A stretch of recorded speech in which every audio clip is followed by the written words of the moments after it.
తెలంగాణ రాష్ట్ర ప్రభుత్వం తరఫున మిగిలిపోయిన సెంట్రల్ కమిటీ మెంబర్స్ గాని స్టేట్ కమిటీ మెంబర్స్ గాని ఇంకా అజ్ఞాతంలో జీవితం గడుపుతున్న నక్సలైట్లకు తెలంగాణ రాష్ట్ర ముఖ్యమంత్రిగా నా పిలుపు, మీరందరూ కూడా జనజీవన స్రవంతిలోకి రాండి.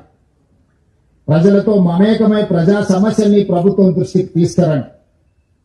ఈ ప్రభుత్వం ఉన్నదే ప్రజా సమస్యల్ని పరిష్కరించడానికి, వివిధ సంఘాలు సంస్థలతో చర్చించడానికి, సంఘాలకు సంస్థలకు గుర్తింపునివ్వడమే కాకుండా వాళ్ళు చూపించిన సమస్యల్ని, వాళ్ళు లేవనెత్తిన అంశాలని సానుకూలంగా పరిష్కరించడానికి తెలంగాణ రాష్ట్ర ప్రభుత్వం సిద్ధంగా ఉన్నది.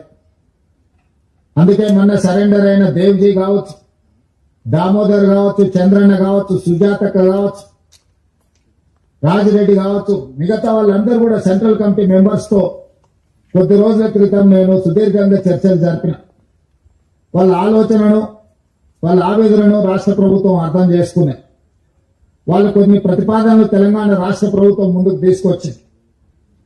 ఈ రోజు మేము మిగతా సెంట్రల్ కమిటీ మెంబర్స్ తో గాని గణపతితో సహా ఈ రోజు ఇంకా అజ్ఞాతవాసంలో జీవిస్తున్న కీలకమైన నక్సలైట్లకు మేము సమాచారాన్ని చేరవేస్తాము.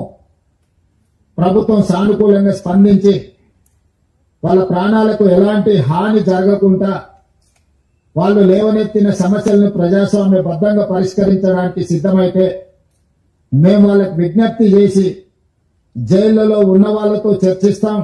అరెస్ట్ అయి అడవిలో అజ్ఞాతవాసంలో ఉన్న వాళ్ళతో కూడా మేము చర్చలు జరిపి ఈ దేశంలో నక్సలైట్ల యొక్క సమస్యల్ని, నక్సలైట్లు ప్రజల కోసం కొట్లాడుతున్న సమస్యల్ని పరిష్కరిస్తామని విశ్వాసం కల్పిస్తే పూర్తి స్థాయిలో సిపిఐ ఎమ్మెల్యేని మేము రద్దు చేసి ప్రజా జీవితంలోకి వస్తాము అని చెప్పి వారు నా ముందు ప్రతిపాదించడం జరిగింది.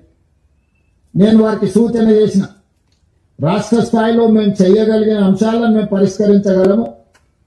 ఇందులో కేంద్ర ప్రభుత్వం పాత్ర కూడా ఉన్నది. నక్సలిజం అనేది ఒక తెలంగాణ రాష్ట్రానికే పరిమితం కాలేదు. పక్కనున్న ఆంధ్రప్రదేశ్ కావచ్చు, ఒడిశా కావచ్చు, ఛత్తీస్గఢ్ కావచ్చు, జార్ఖండ్ కావచ్చు, మహారాష్ట్రలో కొంత భాగం, కర్ణాటకలో ఇంకొంత భాగం, వివిధ రాష్ట్రాలలో నక్సలిజం వ్యాపించి ఉన్నది. ఇది జాతీయ సమస్య. కేంద్ర ప్రభుత్వంతో మేము మాట్లాడితే గాని నేను పూర్తిగా మీకు హామీ ఇవ్వలేను అని చెప్పి సెంట్రల్ కమిటీ మెంబర్స్ కు దేవ్జీ గారికి వారి మిత్ర బృందానికి నేను చెప్పడం జరిగింది.